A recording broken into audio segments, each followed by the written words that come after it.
Think about it a little differently. We don't grade handwriting anymore at the high school level. There was a time when we would turn in a term paper and the neatness and handwriting would be part of the goals. We don't do that anymore. We don't worry about a kid figuring out how to format in APA format anymore because it can get done for them. That's no longer part of the grade. What's ChatGPT going to do to how you look at how we turn in assignments, what they look like, what the content is? And we have to adapt and adjust what we do because at the real world, ChatGPT is there. Professionals are using it. We have to get kids ready for that world. You're listening to the smartsocial.com podcast. I'm your host, Josh Ochs. This is our District Talk segment where we interview district leaders to learn how they're keeping students safe on social media so those students can someday shine online. Now, let's get back to the interview. Hello, I am Eric Becoats. I'm the superintendent of the William Penn School District, located in the suburbs of Pennsylvania, right outside of Philadelphia. We serve about 5,000 students in 11 schools. I am Adam Leckie. I'm the superintendent of the Casa Grande Elementary School District.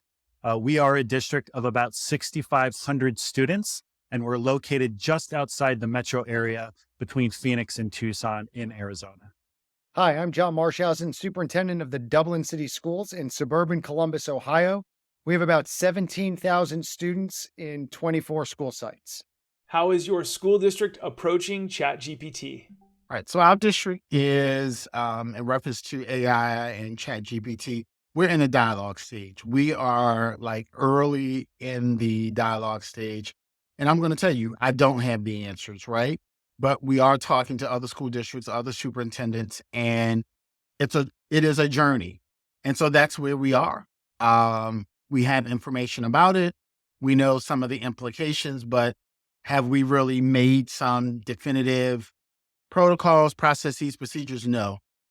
So we are dialoguing and talking to others before we start putting some things actually in place. So when ChatGPT first became pretty prominent and people started to realize its power and potential, we, like many districts, were really thinking about it in the lens of kids using it to cheat on assignments or to really create things without the learning required.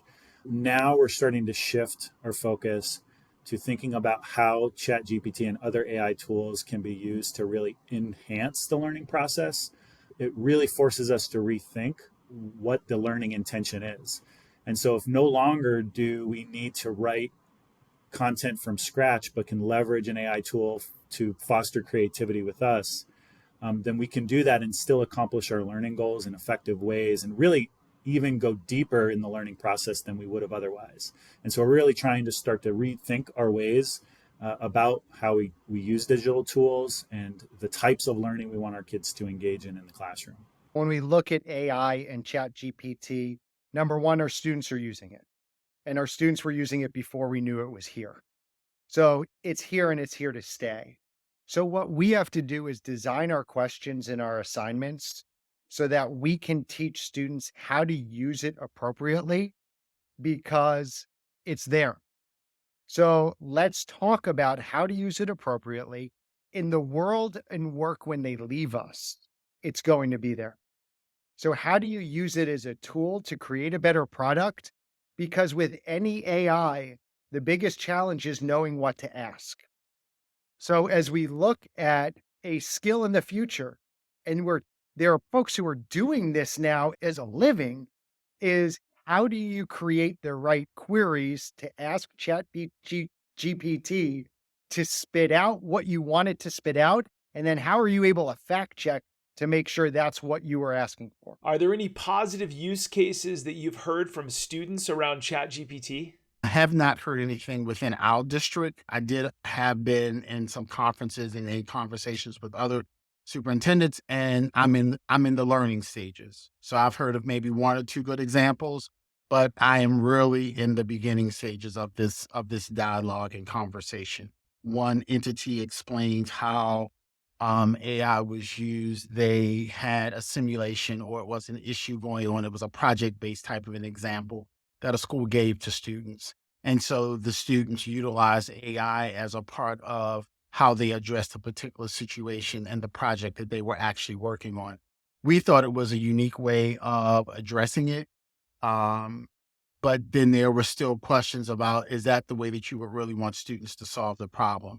Because is it as if it's them, or is it something else doing the work and doing everything for the student or on behalf of the student? So, you had those, I think, folks who were on one end of the spectrum was like, yes, this is great, it's innovative, but you had the others who were like, more traditional. I would rather have my students provide the information and the answers and the dialogue and the conversation versus utilizing AI.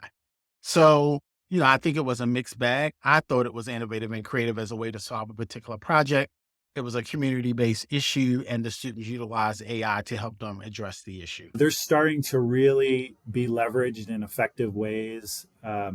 Everything from teachers using these AI tools like ChatGPT to generate suggested lesson plans or topics that they then use to create lessons based upon the content.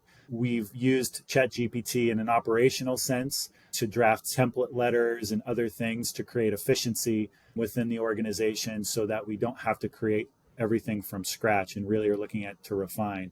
So I think the idea is to spark our own creativity through this generative tool and use it to help us get unstuck from a lot of the places that previously would take us a lot of time to move forward from.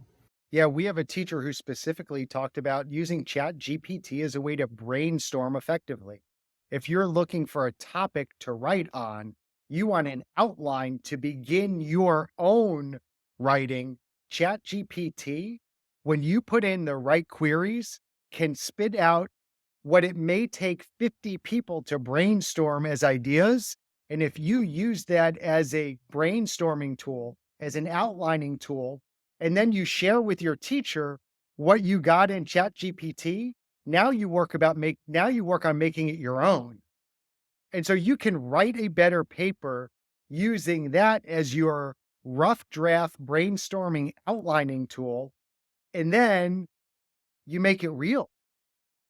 And it can be better than anything that you would have done on your own, but it's still your own. And that's where I think the magic in the sauce is.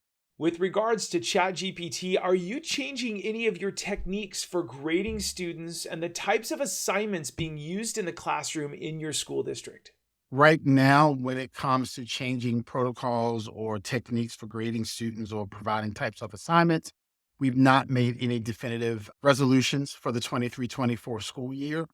I believe that we will be utilizing 23-24 to dialogue, and we will definitely be putting things into place for the beginning of the 24-25 school year around grading students and types of assignments as it relates to ChatGPT. We are looking at how we grade and how we measure learning in the classroom and on things like assessments. I think the biggest part for us right now is really centered on the why and what we're asking kids to learn and then how we're measuring it.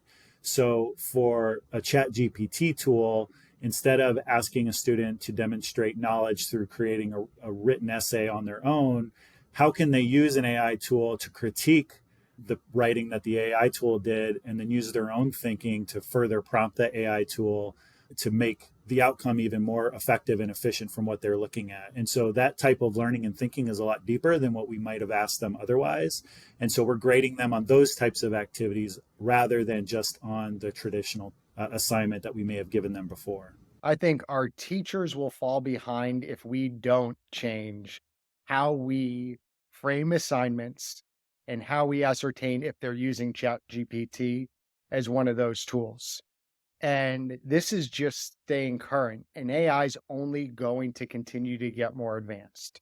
So yes, we're going to have to change assignments. I don't think we have to change how we grade, but I do think we have to change the assignment knowing what tools are available for students to use. Think about it a little differently. We don't grade handwriting anymore at the high school level. There was a time when we would turn in a term paper and the neatness and handwriting would be part of the goals. We don't do that anymore.